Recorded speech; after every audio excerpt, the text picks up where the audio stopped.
Hi, everyone, and good Friday to you. Thank you so much for being here on this 15th day of February. We're going to jump right into headlines, and in fact, we're going to push some of the stories that I had for today off until next week. A few great little stories about some of our kids being in our state's capital this week, and some other things that I've had to bump due to some breaking news. One being a structure fire that has left a family homeless in McGoffin County. More on that in a moment.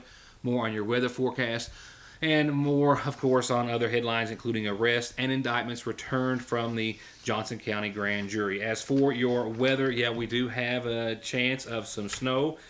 Rain, snow, and freezing rain tonight, to be specific. Still looking at a half to an inch of the white stuff, enough to cause some travel issues early in the morning, and a lot of rain throughout much of your forecast thereafter, I'm sad to say. With that, we'll talk about it in more detail in just a few moments. We'll get to those structure fires and those arrests in a few moments as well.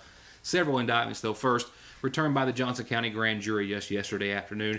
I've broken them up into two halves. We'll talk about burglary, theft, and drug-related indictments next week. Tonight, we'll have several others in regards to several incidents of theft by other means, defrauding the government, defrauding a financial institution, possession of child pornography, and others, as will return by the Johnson County grand jury.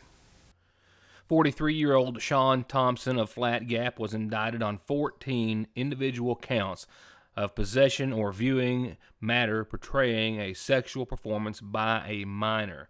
The grand jury alleges that on or around January the 12th of 2015, he was in possession of pictures and video, all portraying a child in a sexual performance.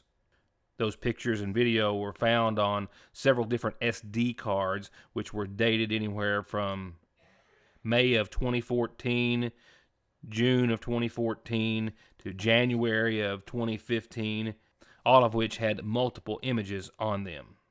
The case was presented by Detective Mike Goebel of the Kentucky State Police.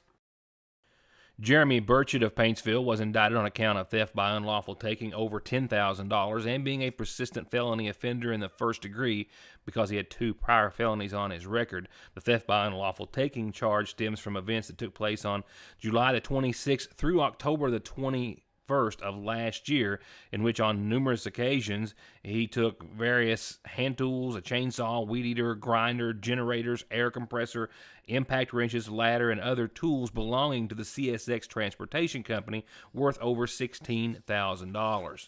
That case was brought by Special Agent William Brock of the CSX Police Department out of Jacksonville, Florida.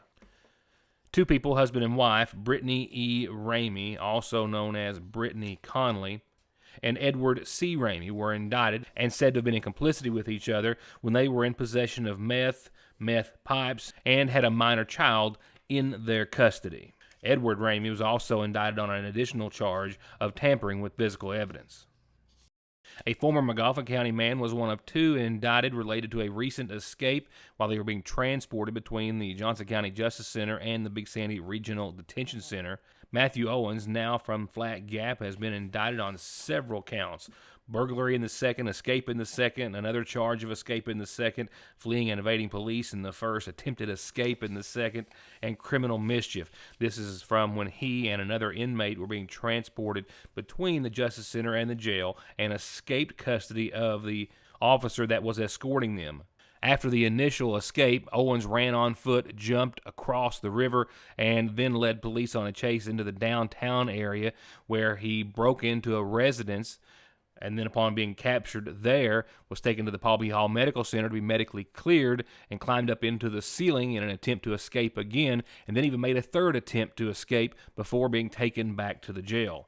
The other individual, Jason Mollett of Paintsville, also escaped, but after jumping into the icy water, stayed put on the other side of the bank until authorities could take him back into custody. Thus, he's only charged with a single count of escape in the second degree. And Robbie Reed of Nippa is charged with 6 separate counts of wanton endangerment in the first degree.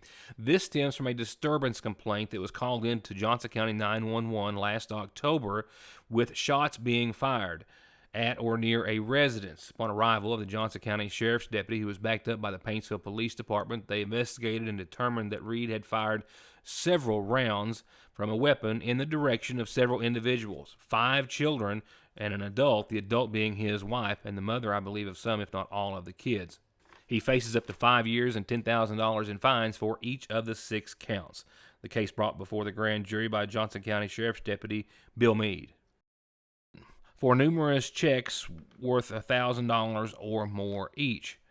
Kayla Raquel Simmons, whose last known address was Winchester, Kentucky, and Aviance Jeshwana Franklin, whose last known address was Ashland, are said to have defrauded the Citizens National Bank by passing itemized checks totaling $23,380.72 from January the 23rd of 2019, just earlier this year, through the next couple of days. Knowing that these checks, 15 in all, ranging from anywhere from $1,300 to $1,600 and more, would not be honored by the banking institution. They were ordered held on a $10,000 bail each. And Faith Music of Sitka was indicted on a count of false misrepresentation of statements to obtain welfare benefits. The Office of the Inspector General Investigator Thomas Bartley testified before the Johnson County Grand Jury that from on or around October the 1st of 2017 through September the 30th of last year, she misrepresented intentionally her qualifications to receive benefits under the program, in a total of $7,212. We'll pick up those other indictments next week, as we will, of course, a host of other news that I'm already working on. And we'll pick up the rest of the show after this. Hi, I'm attorney Jeff Lovely. When hiring an attorney, experience does matter. For over 20 years, I've been representing clients throughout Eastern Kentucky. We are a full-service law firm, representing clients who've been injured in car accidents or at work, representing clients who need to file bankruptcy, representing clients who've been charged with a crime. For all your legal needs, contact my office when it matters. We have 2 locations for your convenience. In Sayersville at 349-4522 and West Liberty at 743-1965.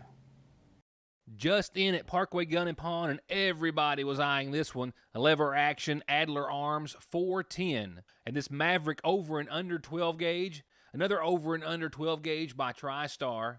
And if you're looking for something air-powered but still potent, this Ruger 22 caliber rifle will have you covered, and this Gamma 177 is just in stock. And they've got the latest in personal protection in all the calibers and in all the names and styles that you're looking for, and they won't last long at Parkway Gun and Pawn, 349 Pawn. Check out the newest arrivals at Gateway Motors, like this 06 twin-turbo V8 all-wheel drive Range Rover, this 06 Jeep Commander full-size trail-rated luxury, this 05 GMC Yukon with third-row heated seats loaded up, and they've got an 08 Nissan Frontier four-wheel drive V6 automatic with only 122,000 miles. And this 06 F-150 has 119,000 original miles. And you can drive off in any or all of these for about $200 a month at Gateway Motors in Sayersville, 349 Cars. Here's what's hot this week at your Sayersville ShopRite. Chicken leg quarters family packs 59 cents a pound. And strawberries 1 pound package is only $2.49. Little Debbie muffins 2 boxes $4. Bone-in pork sirloin roast, just 89 cents a pound. And Bar S hot dogs are just 69 cents a pack. And get 12 packs of Pepsi products, 3 for $11. Price is good only through Tuesday, February the 19th at your Sayersville Save-A-Lot. And be sure to check out their new website at savergroup.com. At Sayersville National Bank, they know your house is much more than your home. It's an investment. And for many of us, the biggest we'll ever make. And whether it's for needed repairs and maintenance or a new addition or renovation to give you some more room and more equity, let Sayersville National Bank deal with all the financial work and worry. Real and real competitive, hometown, homegrown, home improvement loans at Sayersville National. Appalachian Wireless is transforming the way you upgrade your smartphone. Trade in, trade up, and experience the benefits of Appalachian Wireless's trade-in program. Head into any Appalachian Wireless retail location or go to AppalachianWireless.com to get an estimate on your device. Use or apply your device credit towards your new Appalachian Wireless device or account. It's that simple. Just another way Appalachian Wireless proves better service and bigger savings. That's today's Appalachian Wireless. More on those two structure fires, one which was serious and completely destroyed a McGoffin County home, leaving a family homeless in just a few moments. Right now, 2 arrests, though, done at the behest of the McGoffin County Sheriff's Department, who are reminding us, as they did the last time they arrested one of these 2 individuals, to be sure to never let him borrow your car, because he has done that on numerous times. The vehicle, more often than not, has not been returned to its owner, and when it has, it's been damaged in many occasions. After McGoffin County Sheriff's Deputy Neil Adams pulled behind a vehicle with dead tags yesterday in Sagersville. According to McGoffin County Sheriff's Office Detective Neil Adams, he saw a vehicle at a local fuel mart, the driver of which pumping fuel at the time. He recognized the driver and also recognized that the decal on the license plate of that vehicle had also expired. So he ran the license plate number, to which the vehicle came back as stolen out of Whitesburg. The man getting gas and the operator of the vehicle was identified as Robert Salyer, who has on numerous occasions been reported to have stolen or borrowed for a longer time than was arranged a vehicle without returning it. In fact, it was just weeks ago that he was on the news after being charged with possession of counterfeit money, carrying a concealed deadly weapon, and unauthorized use of a motor vehicle after Salyer befriended someone, asked to borrow their car, and didn't return it. The sheriff's office recovered that car extensively damaged over on Middle Fork several days later. And before that, Adams confirms that there's been numerous accounts where Salyer has befriended people, borrowed their car, not returned it, or the vehicle has been found wrecked. There was one case in which a woman from Ohio drove to McGoffin County to attempt to sell him a car, which he reportedly took off in, with that vehicle not being found for almost 2 weeks later. None of those individuals ever filed charges. They just wanted their vehicle back in those cases. Some got it back in pieces. But in this last case, the owner of the vehicle did file charges, and Salyer just 2 weeks ago got out of district court facing 2 years if he violated the condition of his agreement. Well, he made it almost 2 weeks and is now accused of stealing this vehicle from Whitesburg. According to police in Whitesburg and according to the McGoffin County Sheriff's Department, Whitesburg authorities did confirm that the vehicle had been stolen. The owner's son had reported it stolen some days ago, and they're uncertain as to how Salyer came to be behind the wheel of the vehicle. And while Salyer is charged with a count of receiving stolen property under $10,000 for being in possession of that stolen car, he's not alone. The passenger in the car, Rhonda Bays, is also facing the same charges of receiving stolen property, possession of a controlled substance in the first degree, methamphetamine, and possession of drug paraphernalia, after she was found with meth in her possession, which she claimed Salyer had given to her when he saw authorities pull up. Salyer was also charged with a count of no insurance on the vehicle, and both remained jailed in the Big Sandy Regional Detention Center. Now here's your community calendar for tonight, and it starts off with a couple of birthday wishes for a couple of young people. I got a couple of young people having birthdays today. The first is for a now 11-year-old Austin Lynn Cole. Happy birthday to you. Love your mama, love your mom, love your brother, and your sister too. Happy birthday, Austin Lynn Cole.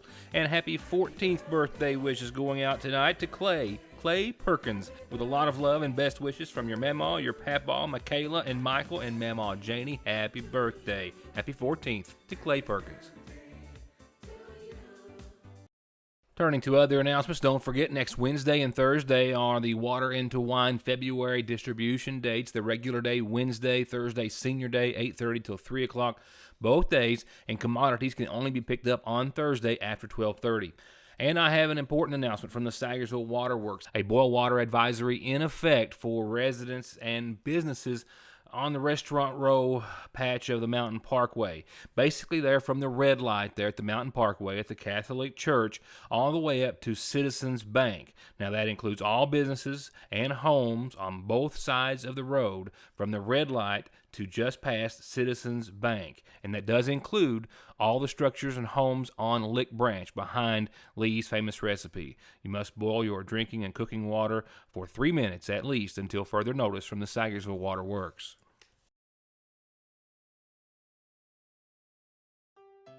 Turning to obituaries this evening, 78-year-old Edna Marie Gray Montgomery of Caseboat Helton Road passed away yesterday, preceded in death by her husband Harless. She survived by daughters Sandra Lee Stevens and Suzanne Marie Allen, with visitation in her honor after 5 o'clock tomorrow and up until the services that will begin Sunday at 2 in her honor, all from the Magoffin County Funeral Home. And 78-year-old Linville Salyer of Salyersville passed away earlier today, I'm told. Arrangements are incomplete at this time, but to be announced in his honor soon by the Magoffin County Funeral Home. These announcements brought to you nightly by the Magoffin County Funeral Home. Whether it's game time, family time, or any kind of fun or hungry time, it's always a perfect time for the party platter from your Salyersville Lee's famous recipe. 20 crispy buffalo wings, 20 hot and spicy wings, fried pickles, cheese sticks, jalapeno poppers, mini corn dogs, jumbo breast strips, and spicy jumbo dippers. It feeds a crowd for only $34.99, and you get $3 off if you call and order one at least a day ahead.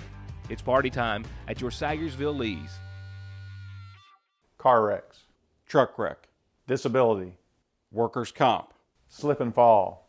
wrongful death. Your case matters to you. Your case matters to us. Contact McFarland Tinker Law Office. With our combined experience of over 58 years, we're here ready to work for you. Heart disease. It's the leading cause of death for men and women, taking 1 of every 4 lives.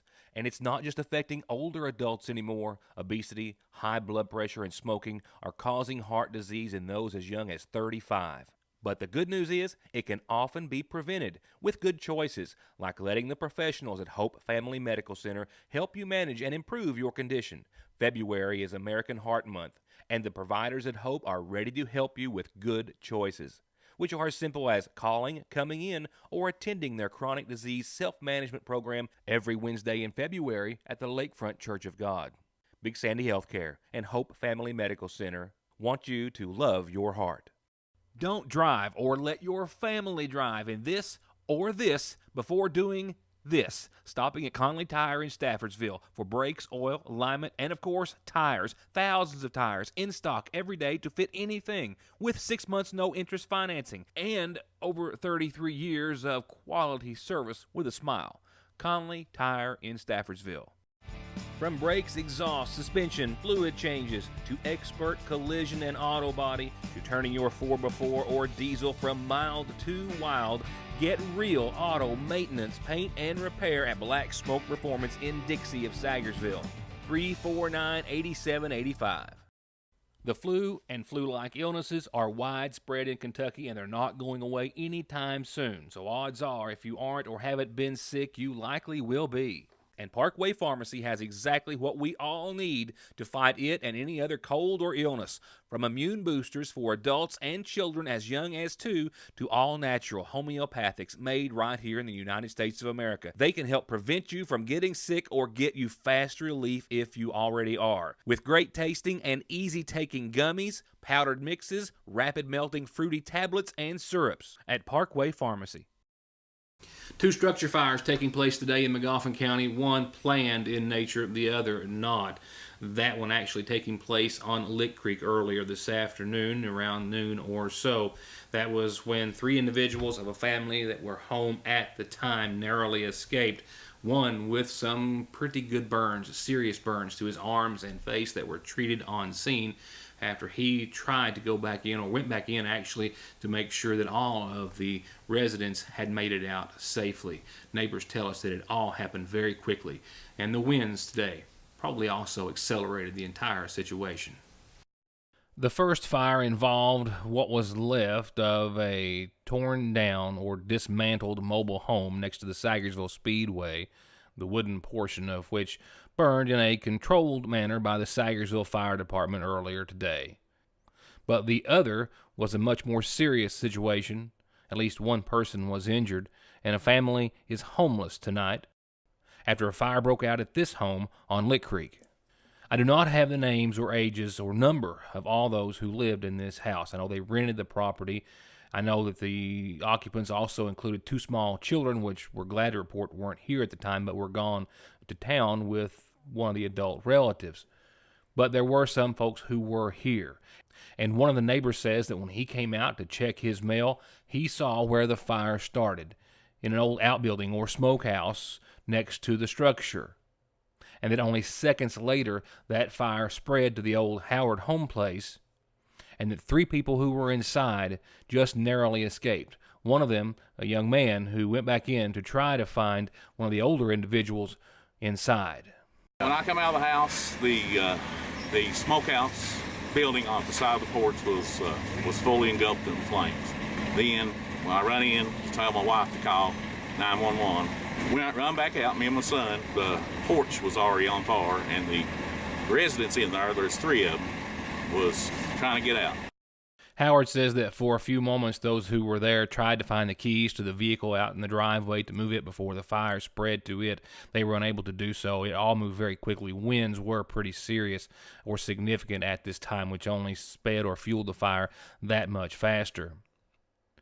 And essentially, those inside got out with, well, some not even the shoes on their feet, but without any belongings.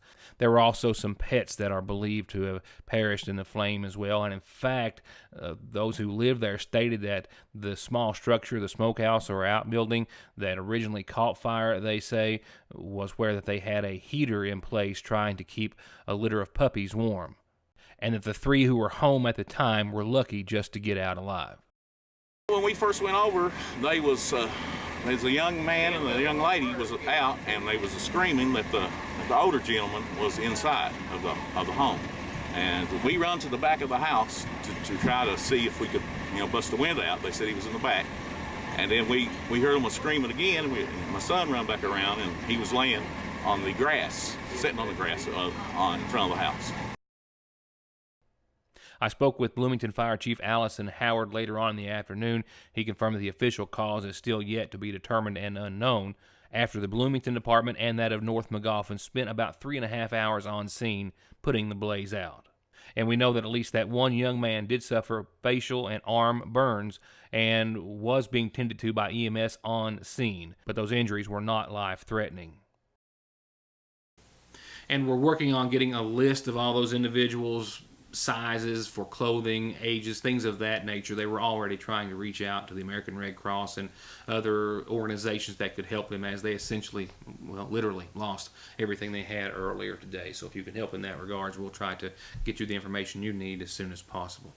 Here's the information I have for you on tonight's weather, and that for the weekend and next week, where we have, a wintry mix of rain and snow, possibly some freezing rain as well, and maybe up to an inch of the white stuff. Not much change to our snowfall totals from the National Weather Service out of Jackson. Still, for most all of the viewing area, anywhere from about 1/2 to an inch of snowfall, and that's going to be in addition to a little rain and possibly a little freezing rain, as rain itself is going to overspread eastern Kentucky tonight and during the overnight, out and ahead of a low pressure system that's coming. That low pressure system is going to pass on off to our south with cold air moving in from the north, and that will allow temperatures to fall near or just below freezing, and that will cause possibly the rain to change over to a wintry mix of rain and snow. Some possible light freezing rain and sleet is also foreseeable in that changeover, and then up to an inch of snowfall thereafter. If freezing rain does occur, right now all models indicate that the impacts will be limited in nature, but it's not something you want to take for granted. It is the forecast, and it is unpredictable. But that's going to be on the lighter side of things, we do think, weather-wise. So as far as your temps and conditions throughout the rest of your forecast period, an 80% chance of rain and snow tonight, less than an inch of the white stuff. We might be 2 or 3 degrees below freezing at 29, and then that snow will taper off in the morning, maybe changing over to a little rain in the back end, and then we're going to gradually clear up and see some sunshine for your Saturday. Temps tomorrow in the low 40s, low 30s for tomorrow night, with a slight chance of some freezing rain Saturday night, technically around 5 a.m. Sunday morning, with another round of rain on your Sunday. Rain likely Sunday afternoon. Chances still hold on to about 50% by Sunday night, and then rain pulls out for Monday. It is also Washington's birthday, President's Day, and it's going to be a dry one at that, with mostly cloudy skies across the board Monday night, and 44 and 30 for your daytime high. It's one of the few dry days we're going to have, because Tuesday we're right back at it. A 40% chance of rain after about 1 o'clock Tuesday, and a full-blown 100% chance of rain by Tuesday night, especially after 8 o'clock. More rain on Wednesday as well. Rain likely Wednesday night. Thursday, still a 50% chance of rain. Friday, still a 50% chance of rain, with temperatures holding on midweek and all the way through the rest of the work week next week in the 40s, upper 40s to mid 50s. And that's going to wrap it up for tonight. As I referred to earlier, I perhaps already have a couple of nights worth of news in-house, and we've got a busy first of the week at least, with city council meeting and other coverage set. Fiscal court meets early next week as well. So for now, just have a wonderful weekend, and we'll see you back here next week, as we're also going to be starting on 57th District Tournament coverage, which starts Monday night. Good night, and thanks for watching.